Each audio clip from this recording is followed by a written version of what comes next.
Boa tarde a todos. É um prazer novamente estar junto com a Abras nesse estudo pelo 12º ano consecutivo e vejo aí no quadro, né, a relação de todas as marcas que a gente ajudou a apurar. Tem rápidas palavras então, antes, né, do pessoal da organização fazer a publicação individual de cada uma das categorias. Então, primeiramente, agradecer ao Sussumo, a toda a equipe, a Marluce também em especial, que conduziu o estudo junto comigo.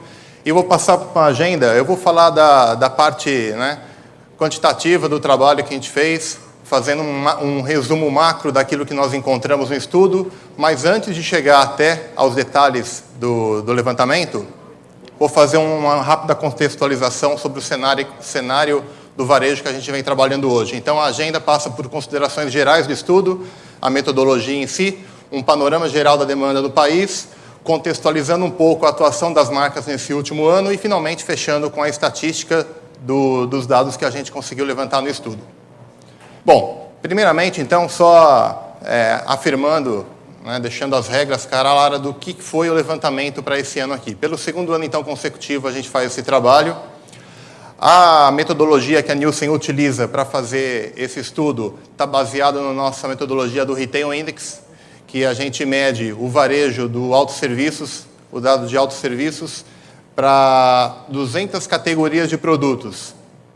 Para quem compra as categorias Nielsen, algumas categorias, algumas segmentações de categorias, mas no final são 200, divididos em alimentos secos, alimentos perecíveis, bebidas, perfumaria, limpeza e bazar. E, finalmente, foram ordenadas para esse estudo, na revista vai ter a relação completa das 5 primeiras marcas, em todos os níveis de áreas Nielsen, são 7 áreas Nielsen. Então, tem a Campeã Brasil e de 1 a 7.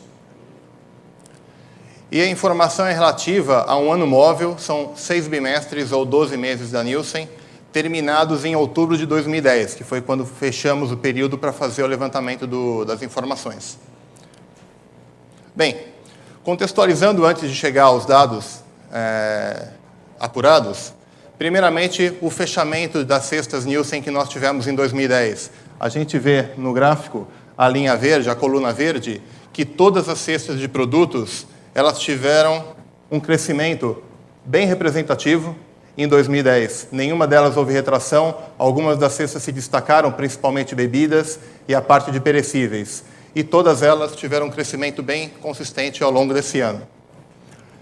Também vemos que o que garantiu o crescimento dessas categorias, o que grande parte contribuiu, está relacionado aos drivers de crescimento que a gente já vem acompanhando ao longo do tempo. São drivers relacionados a produtos com praticidade, com apelo de praticidade, produtos com apelos ligados à sofisticação, apelos de indulgência, produtos que faz bem para a saúde, ligados à saudabilidade. Enfim, uma grande maioria desses produtos que contribuíram fortemente nesse crescimento estão relacionados a esses drivers. E nesse cenário, né, de crescimento, né, dessas categorias, a gente tem por trás também um cenário socioeconômico bastante positivo que a gente vem acompanhando, sem entrar muito em detalhes, mas a gente tem a classe média, que a gente vem acompanhando uma grande mudança, aumentando o nível de classe média, a população urbana, que aumentou em 30 anos, saindo de 67% para 84% no país. Mulheres no mercado de trabalho, há 30 anos atrás, 19%, e agora quase metade das mulheres no mercado de trabalho. E crescimento bastante representativo de algumas cidades até então médias, mas que hoje têm uma grande importância nos negócios, no varejo regional, para marcas regionais. Então, esses são alguns dos drivers que acabam justificando esse índice de crescimento bastante positivo que a gente vem acompanhando. Bom, só que não basta para os nossos negócios a gente ter uma situação extremamente positiva no cenário socioeconômico, ter um crescimento bastante representativo, ter um movimento que tem que ser aproveitado por todos, mas não basta ter essa condição, a gente tem que estar preparado para conseguir atingir. Isso não é garantia de sucesso para ninguém, essas condições positivas do país. Então, algumas das questões que vêm em nossa mente quando a gente pensa em uma marca e definir o sucesso ou fracasso de determinada marca, um exemplo de uma questão que a gente pergunta é: o quão precisa é minha segmentação de clientes em relação ao portfólio de marcas que eu tenho? Então, isso aqui é fundamental na época de planejamento, de definição estratégica do público-alvo do meu produto. Outra pergunta que eu faço, né, para a gente pensar junto, né, refletindo, é precisamente quais de meus clientes dão maior lucro para a nossa empresa? Porque tem os consumidores, que é a pequena parte do nosso negócio, e tem aqueles que geralmente geram maior tráfego, maior nível de margem. Segmento sociodemograficamente, é suficiente para eu ter resultado?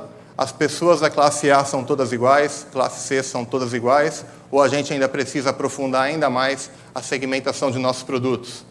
O quanto é precisa a minha estratégia de preço, num mercado altamente competitivo em preço e número de produtos? O quão precisa está a minha operação em cada região de distribuição? A gente acabou de ter a palestra do Roberto e do Paulo aqui, falando justamente de eficiência na canal de abastecimento. E, pensando nisso também, por que não, a Nielsen também tem uma leitura complementar a esses 4 P's de marketing, que está relacionado ao 5º P, que nós chamamos, o P da precisão, que é o quanto a gente está trabalhando cada um desses 4 P's, de que maneira a gente é preciso para elaborar a estratégia, para conseguir cumprir a execução do que foi determinado em cada tipo de produto. E, de novo, né, a palestra da GS1 está relacionada diretamente a isso quando a gente olha o P do place, né, da distribuição do produto.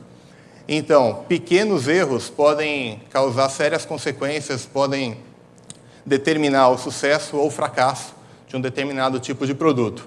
Eu fiz toda essa contextualização, então, porque agora eu entro na parte do levantamento das informações do estudo desse ano, e algumas coisas a gente pode começar a ter um cheiro que o mercado, né, o varejo, a indústria, está olhando com muito cuidado essa questão da precisão das suas ações no negócio.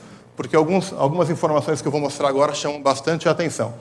Primeiramente, então, há 5 anos atrás, quando a gente fez o 7º ou 8º estudo de líderes, e quando fizemos também no ano passado, a gente percebeu que 80% das marcas são as mesmas, não mudaram.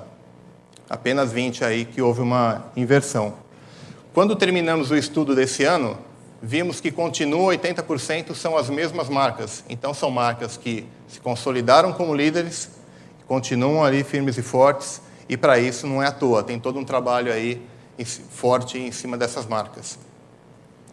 Também vemos que, das líderes do Brasil, 80% delas, aproximadamente, também são líderes no estado de São Paulo, ou na capital, ou no interior. Mostra, né, até pela questão demográfica do país, da importância da região de São Paulo, mas que essas líderes contaram com a liderança dessas regiões, mas não menos representativo quando a gente olha outras regiões. O Nordeste, das líderes do Brasil, 65% também são líderes no Nordeste. Nenhuma modificação em 5 anos, que eu estou comparando 2006 com 2010. E se olhar outras regiões, algumas até aumentam, como a parte de Minas Gerais, Espírito Santo, interior do Rio, e a parte do Centro-Oeste. Não houve muita modificação nesse tipo de informação. E o que chama a atenção da gente é que 69 categorias das 200 que nós levantamos, praticamente mais de 1/3, a líder nacional ela é líder em todas as áreas Nielsen, as áreas de 1 a 7. Ou seja, uma liderança absoluta em mais de 30% dessas marcas. Certamente, muitas delas estão aqui no quadro e que serão premiadas hoje.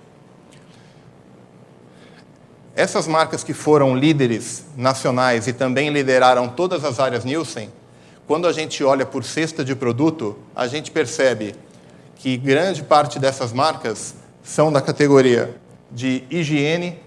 Metade das categorias que nós apuramos, 50% dessas marcas são líderes gerais, são líderes em todas as áreas. Na linha de bazar, 67%, e na linha de limpeza, 41%. Então, chama bastante atenção que são marcas que estão trabalhando muito forte em determinadas categorias. E aqui o número absoluto por categoria para cada tipo de cesta. Bom, mas também o ranking não vive só das marcas mais consolidadas, né, geograficamente, que tem uma atuação nacional mais ampla e um nível de distribuição mais amplo. Tem também as exceções que merecem também um maior destaque. 9 categorias tiveram uma única marca que, sendo líder somente em uma região, conseguiu estabelecer a sua liderança nacional. Ou seja, uma marca que, sendo líder somente na região Nordeste de biscoito, água e sal, bastou ser líder no Nordeste para conseguir a liderança Brasil. E outras 9 marcas que também atingiram esse nível de informação. 19 marcas com biscoito maisena, água mineral sem gás e café em pó, 18 marcas, arroz parboilizado, biscoito, água e sal e pão de hot dog. E tem um movimento invertido também, né? As categorias que têm a maior concentração de marcas, ou seja, o menor número de players brigando pela liderança. A categoria com menor número de players é lenço de papel. Apenas 4 marcas se inverteram no ranking em 7 áreas. E com 5 marcas, bastante categorias, caldo, chocolate em pó, drops e outras categorias. Tem mais ou menos 10 categorias que apenas 5 marcas competiram pela primeira à 5ª posição no ranking. Outra informação que chama muito atenção, esse dado realmente é um dos que mais chamou a atenção para a gente. Nos últimos 7 anos, a gente percebe que a participação da marca líder, quando a gente isola só a marca líder, ela vem aumentando a cada ano. Em 2010 se repetiu, que o ranking é referente a 2010. Em 2004, as marcas líderes, que é apenas 2% do total de marcas, esses 2% do total de marcas, elas representam 25,9% do mercado em 8 anos. E hoje representam 28,2%. É um crescimento sucessivo em cada período. Elas vêm aumentando a sua importância, a sua concentração. Um forte trabalho de foco, né, naquilo que está fazendo. E quando a gente olha o posicionamento de preço dessas marcas, ao longo do tempo, as marcas líderes, que nós chamamos de low price, veio diminuindo e aumentando as marcas high price, no último ano especificamente, um crescimento das marcas medium price. Esse movimento é bem diferente para cada tipo de cesta, a importância dessas marcas líderes, mas de maneira geral a gente pode ver que praticamente todas aumentaram a participação, com 2 exceções, que é a mercearia salgada, que diminuiu, e higiene pessoal, que diminuiu um pouquinho. De maneira geral, as marcas líderes estão aumentando ainda mais sua concentração no país. E finalizando esse levantamento macro do estudo, um dado que também chamou muito atenção e que nos leva diretamente ao 5º P que nós falamos, né, da precisão, verificamos em 2008, o mercado lançou 18.599 itens e houve apenas uma mortalidade de 12.477. Ou seja, a velha máxima da gôndola não é elástica, a gôndola não é elástica, mas cada vez se tem mais item para a gente administrar na cadeia de abastecimento.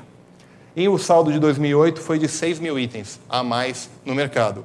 Quando fizemos o estudo ano passado, o cenário não mudou praticamente nada. Arredondando para milhar, ficou igual. Lançados 18.000, mortos 12.000 e um saldo de mais 6.000 itens no mercado.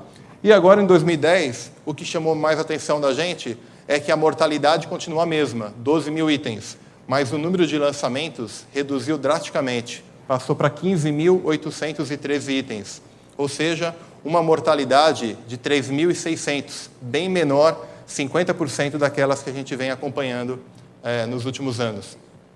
Então, isso mostra que as empresas estão focando mais nas suas estratégias, estão buscando mais precisão naquilo que vem lançando no mercado, né? Porque a gôndola não é elástica e há limitações para se introduzir itens.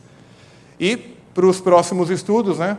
Meu tempo acabou, então, meu último quadro, desse saldo de 3.673 itens novos, a gente vê que ainda há espaço para novos ajustes mais precisos no mercado, porque a gente tem, ao mesmo tempo, que sobraram 1.326 itens novos em mercearia, em alimentos perecíveis, que também é a parte de mercearia, apenas um saldo de 149, quase se trocou um pelo outro. Então, há ajustes em mercearia, em perecíveis já está mais regularizado. E em bebida alcoólica, um saldo de 1.000 itens a mais de bebida alcoólica, e em não alcoólica, apenas 94 itens.